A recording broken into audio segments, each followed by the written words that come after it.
নমস্কার বন্ধুরা, শুভ্রাস ক্রিয়েশনে সবাইকে স্বাগত জানিয়ে আবারও একটা নতুন রেসিপি নিয়ে চলে এসেছি। বন্ধুরা, আজকের রেসিপি পালং শাকের পরোটা। সেজন্য এক গোছা পালং শাক আমি নিয়ে ভালো করে ধুয়ে জল ঝরিয়ে আমি একটু শুকনো করে রেখেছিলাম। এখন পালং শাকগুলো আমি ছোট ছোট টুকরো করে কেটে নিচ্ছি। বন্ধুরা, পালং শাকটা কিন্তু একেবারে মিহি করে কেটে নিতে হবে। বন্ধুরা, পালং শাকগুলো আমার কাটা হয়ে গেছে। এখন কেমনভাবে কেটেছি আমি আপনাদের দেখিয়ে দিচ্ছি। দেখুন, একদম মিহি করে কেটে নিয়েছি। এখন একটা প্লেটের মধ্যে দিয়ে দিয়েছি এক বাটি ময়দা। ময়দার মধ্যে আমি এক বাটি পালং শাকের টুকরো দিয়ে দিয়েছি। দিয়ে দিলাম পরিমাণ মতো লবণ, হলুদ, আর দিয়েছি একটু লঙ্কার গুঁড়ো, আর দিয়েছি কালো জিরা আর জোয়ান। জোয়ানটা আমি হাতে ঘষে দিয়েছি। আর কালো জিরা আর জোয়ান দিয়েছি একটা চামচে 4 ভাগের 1 ভাগ করে। আর দিয়েছি সাদা তেল 1 চামচ। দিয়ে বেশ ভালো করে আমি মেখে নিচ্ছি। বন্ধুরা, পালং শাকটা কিন্তু ময়দার সাথে একদম ঘষে ঘষে ভালোভাবে নরম করে নিতে হবে। যতক্ষণ না পালং শাকটা নরম হয়ে যাচ্ছে ততক্ষণ কিন্তু জল দিয়ে মাখা যাবে না। পালং শাকটা যখন ময়দার সাথে একদম নরম হয়ে আসবে তখন ঈষদুষ্ণ গরম জল দিয়ে ময়দাটা মেখে নিতে হবে। বন্ধুরা, আমার একটা সফট ডো রেডি হয়ে গেছে।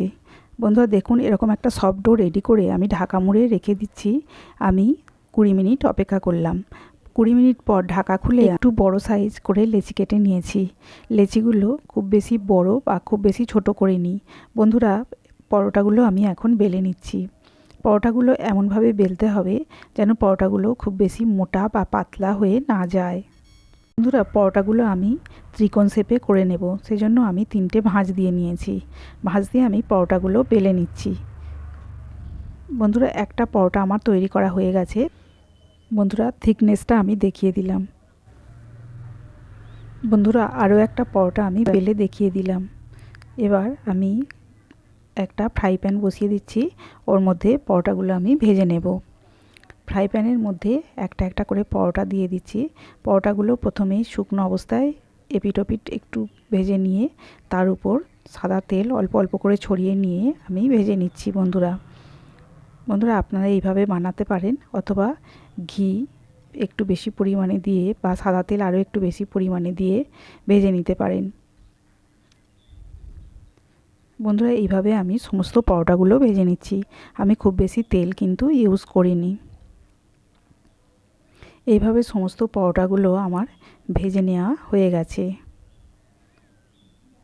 এখন সমস্ত পরোটাগুলো আমার ভেজে নেওয়া হয়ে গেছে। আর পরোটাগুলো একটা থালার মধ্যে আমি তুলে পরপর সাজিয়ে রাখছি। বন্ধুরা দেখুন, পরোটাগুলো কতটা সুন্দর হয়েছে। সমস্ত পরোটাগুলো হয়ে গেছে। আর এইভাবে বানানো পরোটা ভীষণ সফট হয়। যাদের দাঁতের সমস্যা রয়েছে তারাও কিন্তু অনায়াসে অনেকগুলি পরোটা খেয়ে ফেলতে পারবেন। আর একটু টমেটো সস বা চায়ের সাথে দারুণ লাগে। ভালো লাগলে আমার সাথে থাকবেন।